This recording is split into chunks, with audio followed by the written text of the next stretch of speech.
Hello, my name is Mordred Viking, and I'd like to welcome you to this stream of Europa Universalis 4, where we are playing as the Knights. Oh, and speaking of the Knights, look what I found. Huzzah! I think that's actually the... Yeah, this is the Knights Templar rather than Knights Hospitaller. But hey, they're still a crusading order. Who was that? Sir Humphrey Appleby! Thank you very much for the Twitch Prime resub. 3 months now, blimey. Thank you very, very much for your support. Really do appreciate that. Came as fast as Discord with my notifications turned off. That's quite impressive then there, Mitchell.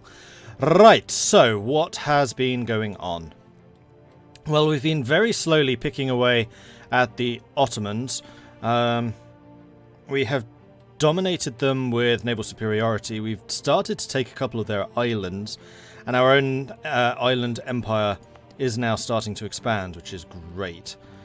We are still allied with the French, Castile, and the Papal States. We could actually get another 2 allies at this point. We broke our alliance with the Commonwealth because they are in the process of exploding. I think we were trying to get an alliance with Persia now. Persia's really become quite the power over there. And they're adjacent to the Ottomans, so if we can hit them with France on the left and the Persians on the right, that'd be great. And I'd really like to start taking some land in, say, Greece and maybe Bulgaria.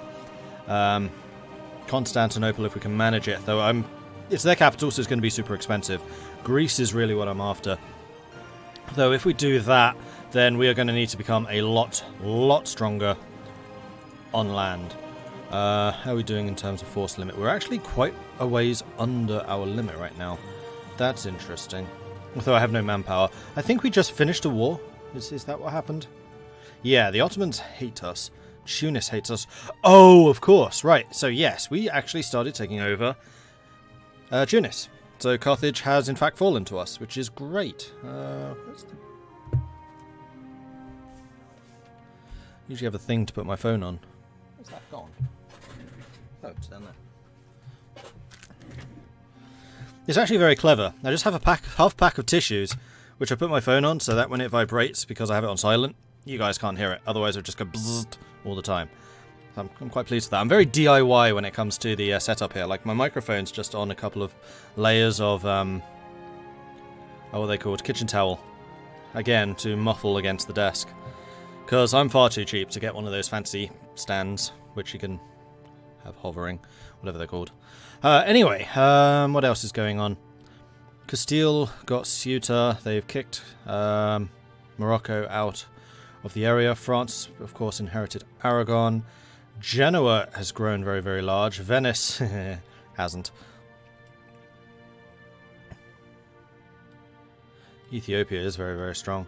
What's happening around the rest of the world? I haven't actually looked. So Britain's in Brazil. Cusco is taking over the Inca territories. Guarani. Who on earth are Guarani? They are a former Portuguese colony that actually got independence. Interesting. Then we've got France in Colombia. We've got the Dutch in Colombia as well. That's going to be a bit of a rivalry going on there. The English in Mexico. Nobody's taken out the Aztecs yet. The Florida is Castellan, as is Canada. We've got Vinland, though. Vinland has been established. You independent? No, you're still a colony of Norway. Okay, cool. And, wait, France is in California? How the devil did they manage that? I guess using this as a base they could then jump around. Oh, and they also have Hawaii, because of course they do. Who's that? England is in Australia, they got Tasmania. And there is somebody over here that also looks to me like England. Well, I'm quite pleased that Holland has got colonies. I'm really pleased that Norway does. I always love seeing Vinland. Vinland is such a cool colony. Not that I'm biased or anything. So part of the reason I have the Mordred Viking name is because I was writing a book about the Vikings going to Vinland. I never did get that published, unfortunately. I should probably take a look at doing another rewrite at some point in the future. Like, having reread parts of it more recently, I'm like, yeah, I can see why this didn't get published. But that's where the name comes from. Right, so... oh, and also, I used to have short hair. But I thought, if I ever got this book published, and you saw a guy with short hair on the back of the book who was the author, you'd be like, nah, not a real Viking. Don't believe it. So I grew the hair out, so that I would actually look like someone who is properly knowledgeable about Viking affairs. Right, let's go ahead and unpause because I am just kind of dithering because I have no idea what's going on. As is always the case when I load a game. So I believe that the Navy is actually under strength right now. Interesting. So what I could do is start building some light ships and really causing some trade things to happen. Like I've already got the Ragusa fleet here pushing money into Venice. And I've just noticed that you could actually go and raid. Where are you right now? You're actually off the coast of the Ottomans. Okay, so we need to go and grab our galley fleet and have you going off to do that. How is the Ottoman Navy faring? Not great. Not great. In fact, I have 9 galleys. Oh, of course. So we have a couple of galleys just defending Greece, and we should probably have a couple in Corfu as well. So maybe I will just build another 9 galleots to go and deal with that.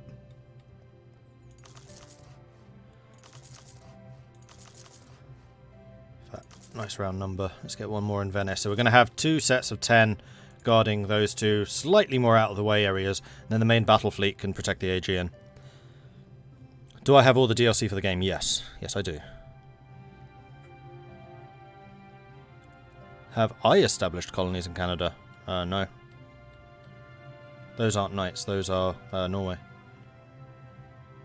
Is Japan unified? Good question.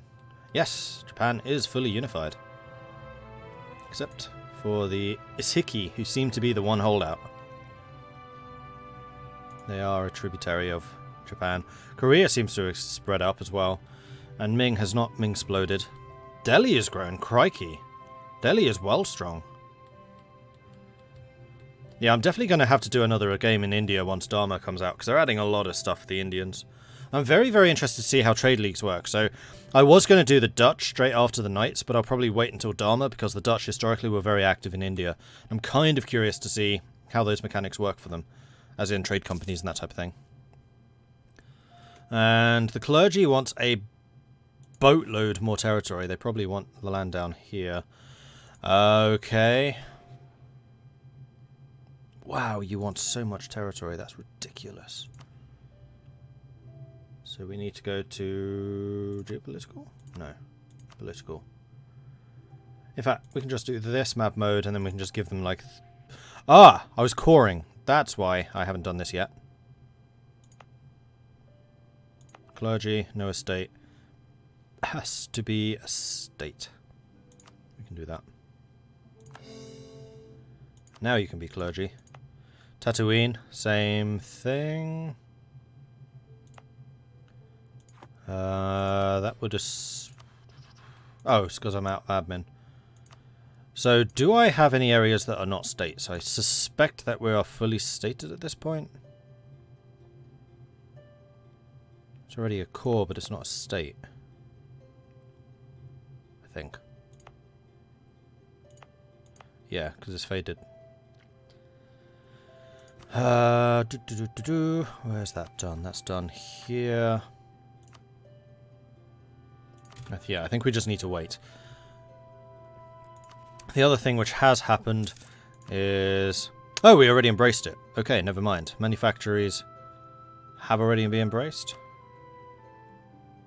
Yeah. And we still have a chunk of change left over, which we could use to build some more universities. Well, in fact, there are a lot of buildings we can build here. Hang on. Like, we definitely want to get some more dockyards going because they increase our naval force limit. So those 100% take the priority. And then also sailors, because we do tend to run out of sailors.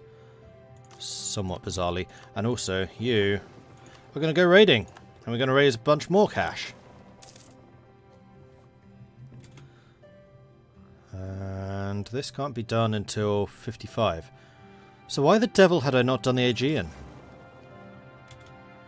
That's a bit of a bad one to have missed out.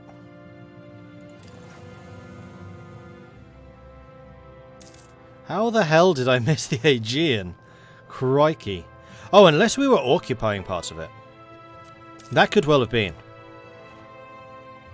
Am I going to try and take Madagascar to colonize the islands? Probably not.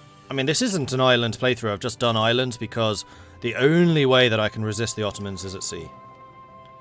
because the knights get a lot of naval bonuses, as you have seen.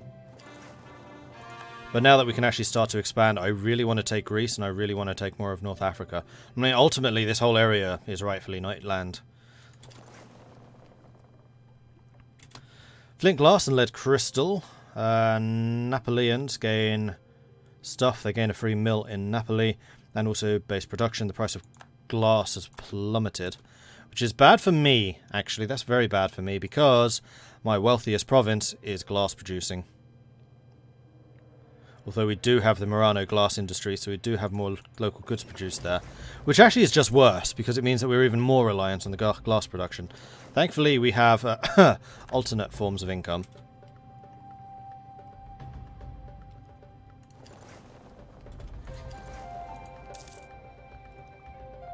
And we can be converting. We probably should be.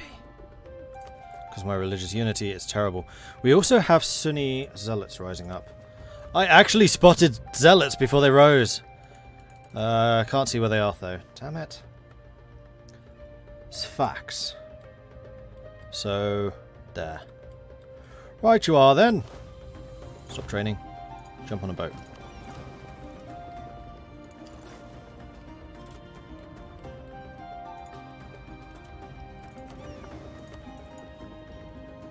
So, I don't want the transports, don't want the battleships. These are going to Corfu.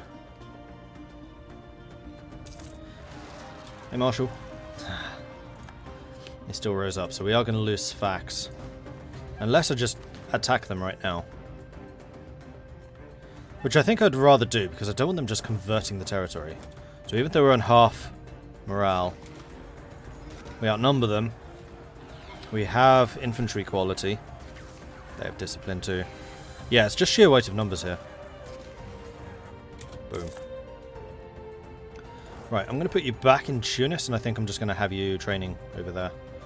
Just so you're in the area, should anything else bad happen. And we'll put the transports in Tunis. Okay, I can make another state. Do it.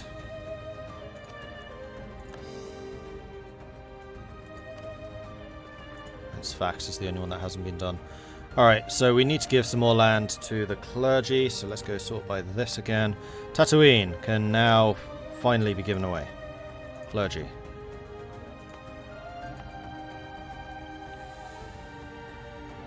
Wool we can give away.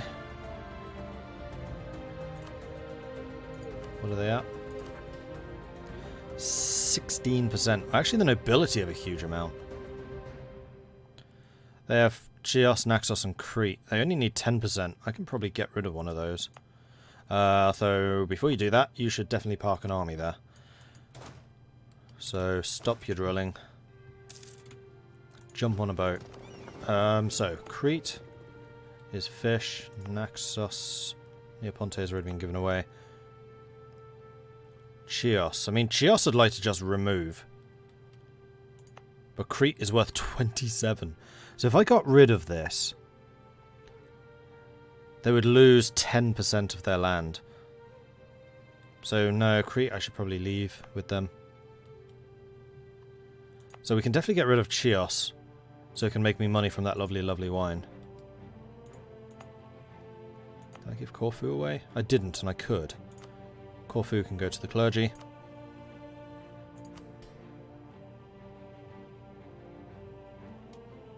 Still need to give them a bit more. Ah! I could give them Chios.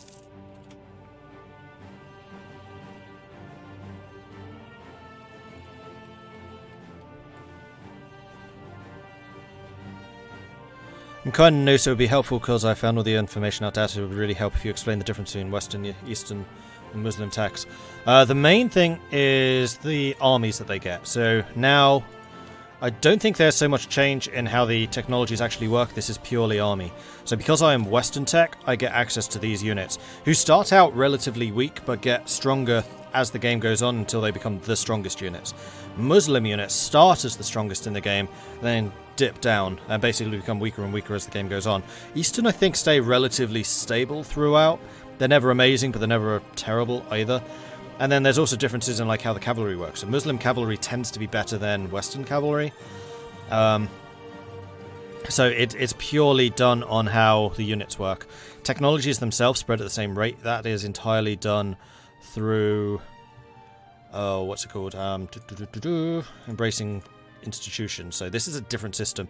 So if you want to find out how that works, just Google institutions, because it's way more complicated than I can easily talk about. But generally, technologies will spread over time, depending on where they were established. So I might be able to show you that, actually. Go to institutions. So you can see all these crossed out lines here. These are all the areas that are starting to embrace manufactories. And over time, they will develop the manufactories tech. And then once enough provinces in your realm have manufactories, then you can embrace it. And that means that you don't have any technology issues anymore.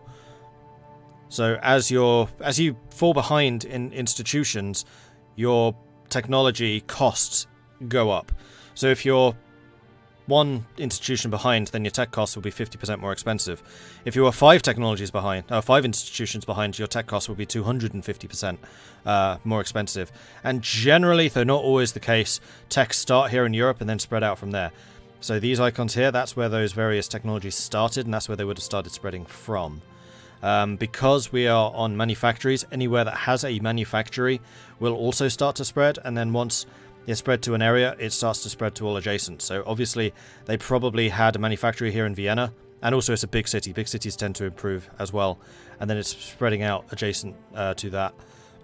We've already embraced it, so my provinces don't need to spread it anymore. We are already 100% efficient, essentially. Can you change tech type from Muslim to Western to Eastern? No, you can't.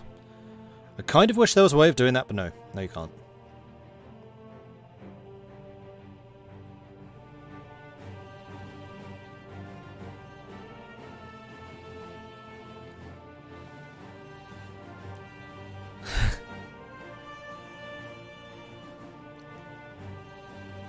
So yeah, I hope that makes sense. It's certainly a little more in depth than it used to be, but I do like this system more, though there are ways of gaming it. So for example, if you're improving development in a province, then you're also increasing the amount of tech spread in that province. And the way that you can see it is, when you click on a province, you have this little book here. If you click that once, then you get those. If you click it again, then it goes away. But be aware, if you have this one open, then it takes its place. So yeah, it's the book. The book will tell you all about that. And there are various modifiers for each one. So for example, manufactories. If you have a naval equipment manufactory, you gain plus 2.25 a month. If you have nearby friendly province with a manufactory, i.e. someone adjacent, you get an additional 0.758, which is probably what happened up there in Vienna.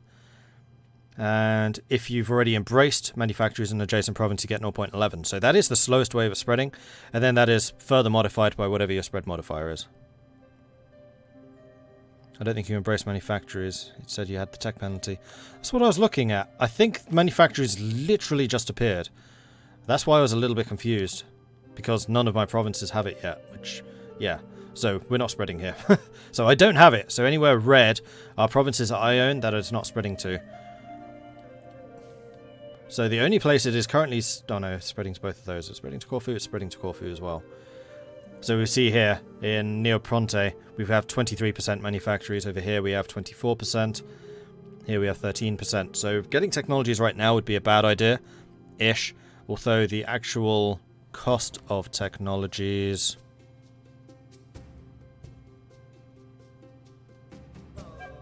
Manufactories not embraced, plus 2%. So we are 1 year behind. Or 2 years behind. 2 years behind. I think it's 1% per year. But my biggest problem right now are the estates, so I need to get rid of Chios and give that to the clergy. It's an island, so it's not really the most valuable of places. Right, I was going to land my army over there. I remember now. Because if you take an area away from one of the estates, they tend to get a little bit pissy. What's a good place to play tall? The Netherlands. Or actually, the tallest nation I've found is Florence. But be aware it's a hard game. Because you are surrounded by people who really want your territory. But if you want to play a tall game, Florence. They get humongous bonuses to development cost. Or alternatively, anywhere in the Netherlands, especially Holland.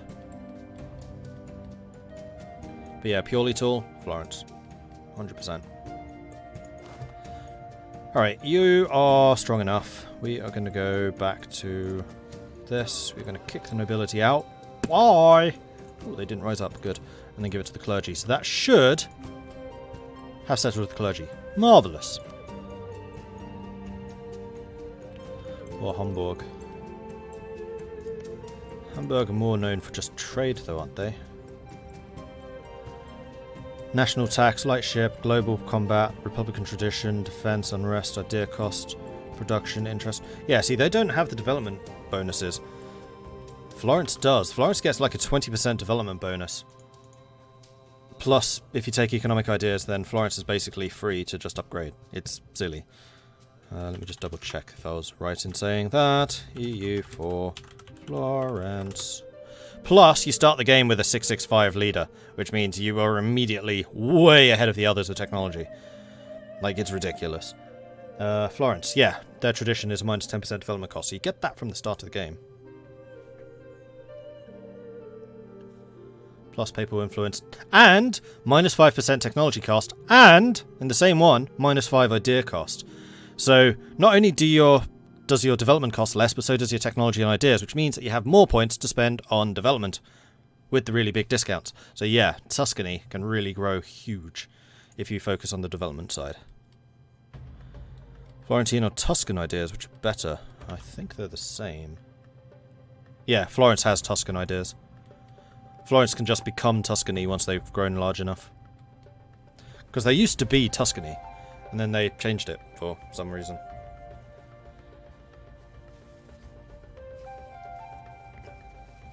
And Tuscany used to be my Scotland. It was the one nation I could not win the game as. They had amazing ideas. I loved the concepts behind Tuscany. Just couldn't do it. Then one time I did it, and then since then I've just kind of understood how Tuscany work. You just need to play very cautiously, have big allies, kind of similar to the Knights, and then focus on your development. You can just have a huge military. What's a good nation to rival the Ottoman insane morale? France. So France gets Elan. There, third one down, plus 20% morale of armies. I think they can probably get the highest morale in the game. And at the start, Castile. Castile actually starts with a plus 15% morale.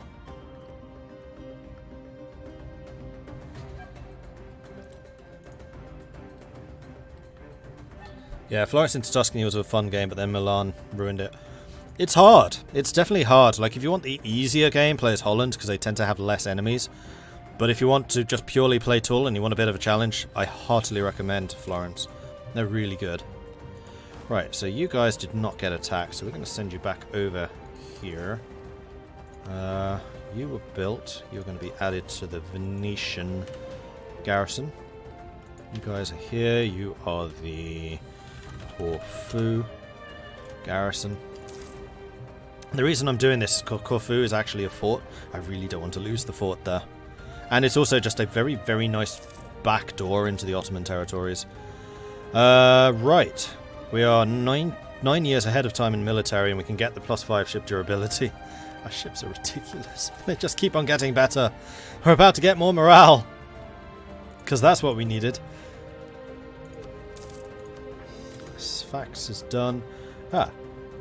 Okay, so we are full relations with Persia. Is there any chance of an alliance? Not in the same religious group as a -50. That's very painful. If I was able to get my relations over 100, then we could get them to be friendly, but that's not likely.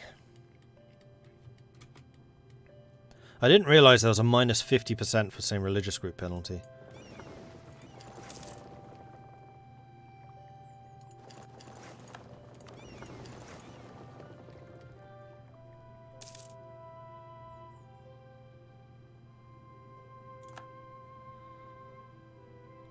Florence was a city-state, Tuscany was a duchy that wasn't reformed into the mid-1500s. Ah.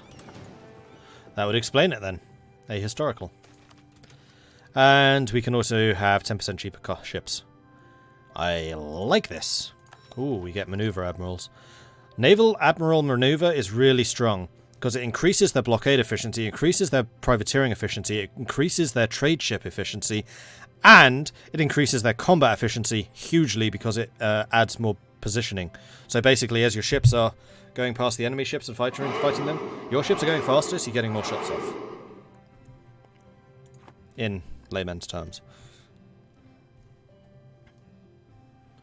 It basically means that you're just bringing more cannons to bear as your ships come in and out of battle compared to your opponent. Lack of officers. In order to keep a sizable professional army efficient, a sufficient number of trained officers are required to carry out the orders and will of the dot. However, the increased demand on quality leadership is not matched by the number of officers on our rolls. With increased demands on quality, new officers will take longer to train and are harder to recruit, so we lose professionalism, we lose manpower. Considering we don't even have that much manpower, we'll lose the manpower. I cannot wait to get the TAC capstone. Ships can repair in coastal areas, which is the whole of the Mediterranean, so our ships are just constantly repairing. It's gonna be hilarious. Truce with the Commonwealth has ended, so okay. Indeed, this is the will of the dot. Mordred has metal hulls on his boats in the 17th century. Yeah, my ships are just ironclads. We've invented the ironclad. We are in fact Mettenheim. The name of Mettenheim and Prophecy of Penda, by the way, came from the idea of Metalheim. It's just a nation entirely dependent on metal. But I didn't like the sound of Metalheim, so I called him Mettenheim. Fun fact. Right. Send you over there, send you over there, send you over there.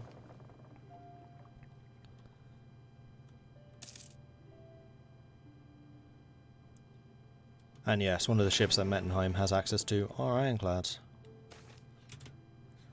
Since we have decided to increase our focus on naval methods, our military arsenals supplying the army are being deserted. Experienced craftsmen are seeking employment elsewhere. That's disappointing. How am I doing for papal influence? I could get one of them. We are in fact losing money by the truckload right now. Why is that? We're not. Oh, the reason we're making so much money is because of the war reparations we're being paid by the Ottomans. I'd forgotten about that. So, when did those stop? Rather, when's the truce end? I think it lasts until the truce, or is it 10 years? When's the truce? 54. Ooh, next year.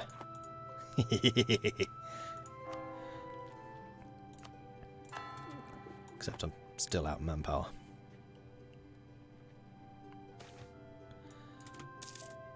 Savoy, bourgeois.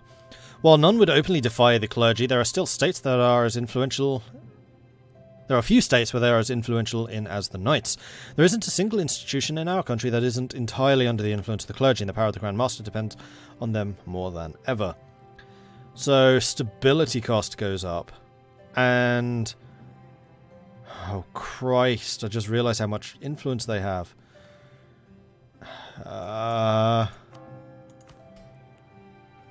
That's a problem. That's a big problem. Because they have so many provinces, they're getting 34% from controlled provinces. And if I do this, it goes up to 84, which is Problem Town. We'll have a clergy overthrow.